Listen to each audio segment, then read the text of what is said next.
Hi everyone, it's Jana Cowgill. The book that I chose to read and do my report on is Milton Bird, Apologist for the Cumberland Presbyterian Theology. Joe Ben Irby is the author, and Irby introduces us to Milton Bird in the preface of the book, and he explains why it's important to be knowledgeable of the origin and the evolution of our Cumberland Presbyterian theology. Milton Bird had a doctorate of divinity. He lived from 1807 to 1871. He was the founder of the Theological Medium in 1845, and he served as its editor until 1861. So he's a vital player in the history of our church during some of the most important times. This journal, the Theological Medium, was designed to promote and educate the medium theology of the Cumberland Presbyterian Church. We'll get into that a little bit later, but medium meaning a moderate position between the strict rules of Calvinism and the Arminian works-based stance.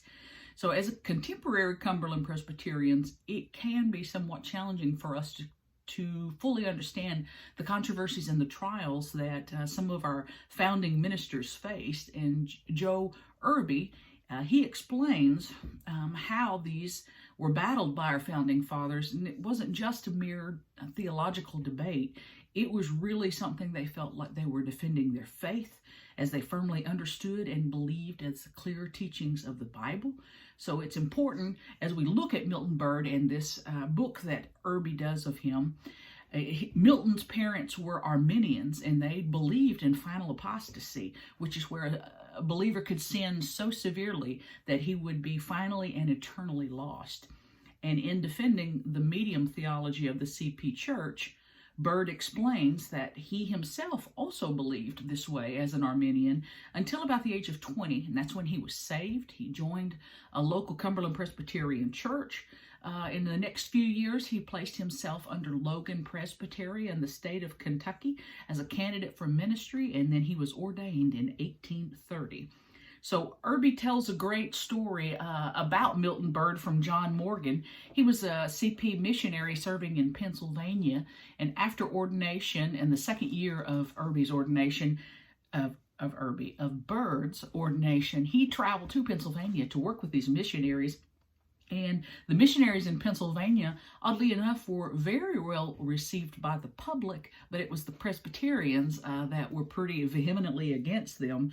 On the night that Morgan reached them as a new minister, John Morgan was extremely sick with fever, and he was bedridden, and so he asked Milton Bird to preach in his place and in his stead. And so Milton did, and John crawled out of his sick bed, and it said to the top of the stairway, so I assumed that they were probably in someone's house, and he listened to Milton Bird preach, and then they quote him, Irby quotes him, and it says, "There was thought, there was reason, there was the Bible, there was the logic in every sentence. The words were falling like burning coals on the hearts and the consciences of the hearers. I went back to my bed weeping tears of joy and feeling that our cause was safe in the hands of such men." And that was John Morgan in 1831. So author Irby shares how Milton Bird's attendance at General Assembly was not only exemplary, but he would travel long distances to much hardship to himself. He served as moderator of General Assembly 5 times, and his voice was known as the voice of moderation, and particularly during the Civil War years. He's praised for being a very worthy mediator, and he used his journal, The Theological Medium, to make his opinions and his voice be heard abroad as he was publishing the understanding of the medium theology of the Cumberland Presbyterian Church. Now, Bird opposed secession from the Union and published that he felt both sides were at fault. And we say to each, this is quoting him, "Stay thy hand, let the party without sin cast the first stone. Our lives and the lives of our wives, children, and property are safe only as so long as a subordination to the constitutional authority of government and obedience to law are maintained in the states and in the Confederacy." In General Assembly at 1861, Bird preached the opening sermon of his text, and it was Hebrews 13:1, and it was entitled, "Let Brotherly Love Continue." John MacDonald commented on this sermon, and he says, throughout the bitter years, the voice of Milton Byrd rang out on the same key, and never did it ring in vain. So Byrd put forth the resolution that General Assembly adopted in 1861 to engage in unceasing prayer and resolving ways to always walk in love and live in peace. Irby comments that Milton Byrd was a liberal conservative living in Union territory. Then Irby moves through the book, and he tells us about Milton's personal life. He died at the age of 64 in 1871. He was survived by his wife Elizabeth, and they had 10 children together. Their burial monument is in Bethlehem Cemetery. That's Caldwell County, Kentucky. And the words on the south side of the monument, I love what it says. It says, "Life's duty done as sinks the day. Life from its load the spirit flies, while heaven and earth combine to stay. How blessed the righteous when he dies." The book really points out a couple of important sections. The first one being, as Ashbel Fairchild, he was a very prestigious Calvinist theologian, and in 1847 he printed, it's called The Great Supper, and he was defending and he was very much attacking the Cumberland Presbyterian beliefs that were against Calvinism and were for the medium-based theology. And so with this being important to Milton Byrd, he took the gallant charge of responding to that, pertaining to, he addresses children dying in infancy, atonement, and especially Fairchild's opinion of the CP doctrine being inconsistent. So Byrd's doctrines of grace aggressively defended the CP theology with hard punches to Fairfield. I wanted to read you a quote of what he said regarding Ashfield Fairchild. In the sophistry of the supper, that's the book that he's referring to, the author blows orthodox and blows heretic in the same breath. Like a skillful evasionist, he dodges to the right and to the left and places one foot on invention labeled infinite sufficiency, but he cannot support the position. Both scripture and reason are against him. And that's Milton Byrd's words there about Ashfield Fairchild and his attack against the CP theology. But Milton felt that the Bible was indeed the final authority for all religious and theological truth. And he has some very heartwarming and passionate stances in the book that Irby, where he quotes him too. One of my favorite sections of Byrd's theology is how he cites that the Trinity is the supreme example of a mystery. And he says not just any mystery, but a divine mystery. And as ministers, we always work to explain the divine mystery and the mystery of God and how important it is. And Byrd believed divine mystery is not contrary to reason, but it is rather above it. Let me say that again.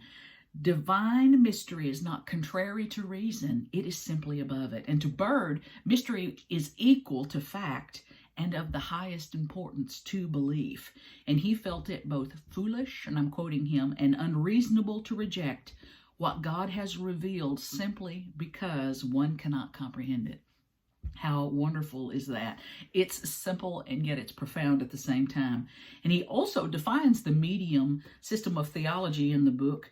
And he says, our theology relates divine and human agency in such a manner as to avoid the fatality of Calvinism on the one hand and the uncertainty of Arminianism on the other. But both Calvinist and Arminianist deny that there is any such medium system between them as we claim in the Cumberland Presbyterian theology. So Byrd held the medium system in and of itself was ingenious, and he believed that the truth was not found in Calvinism, nor was the truth found in Arminianism, but the truth was a species related neither to one of them and somewhere in the middle. That's where he felt the truth was. My favorite quote in the entire book is where Byrd says, "Take passage in the safe car of the Bible, and you will soon arrive at Cumberland town. Situated on the highway of truth between Calvinburg and Arminianville, it's a most beautiful and safe town for residents. It is between frigid and torrid zones, built upon a foundation more durable than granite. Its sun is bright. No Italian sky is so brilliant. Its atmosphere is purer than the alpine air. The chills and fever of selfishness do not prevail there, nor does the black tongue of cholera of error. When the time of truth's complete triumph over evil arrives, Cumberland Presbyterians will be in the right position. Distinctive Calvinism and distinctive Arminianism are antagonistic extremes. The truth lies in neither, but in both. Between them is the right position. Milton Bird. Bird also in his book, I really appreciate how he addresses that about sin. He believes that sin is both original and actual. And actual sin to Bird is a personal lack of conformity to the law or the will of God. And he believed actual sin issues from original sin, but that it's not a necessity of it, but it's rather from a sinner's refusal to accept faith by the righteousness of Christ as offered in the gospel. So Bird held the origin of sin is in the free agency of humankind, not in or of God. And God did not decree sin, and he stands in eternal opposition to it. I like this because occasionally some harsh notes about our confession of faith on the original sin and our predisposition for it. So I especially enjoy Bird's treatment of it here. At the end of his book, he's got some really eloquent words that pertain to the death of the believer, and I want to share those with you as I begin to close. The believer's hope for death and eternity is found alone in the gospel of Christ. Dying for such is simply going home.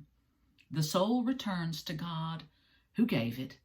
With the return of Christ, the grave will be destroyed. Death will be swallowed up in victory. Salvation through Christ and the gospel will then be complete. Beautiful words of truth by Milton Bird.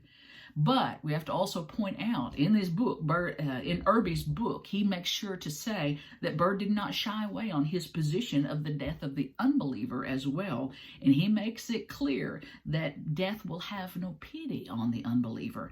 And he says at the moment of death, an unbeliever will, I'm going to quote him, cast a fast and lingering look at the vanishing scenes of earth and see the dark and lonely grave opening at your feet.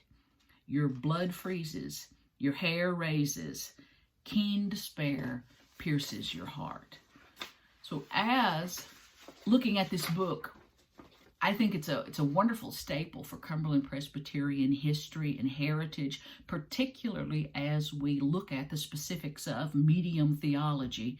And as theological doctrines do change and evolve as further light is shed on by the scriptures and or the working of the Holy Spirit, Irby, the author, impresses on us to continue to read and seek to improve on the theology of our forebears, just as Milton Bird did, and to consider the confession of faith to also be a living document. Joe Irby says, even so, it is well that we heed the admonition of Jehovah to Israel through the prophet Isaiah. Look to the rock from which you were hewn, and to the quarry from which you were dug. Isaiah 51:1. As I close in review of this book, Milton Bird's life was an example of the thought and the theology of the Cumberland Presbyterian Church. And we would be well to honor him and have this book in our libraries as ministers, as attempted to be scholars, and as just sharing the gospel of Jesus Christ is how he so profoundly yet simply explains some of the meatiest parts of our confession of faith and the theology of the Cumberland Presbyterian Church. Thank you, Milton Bird.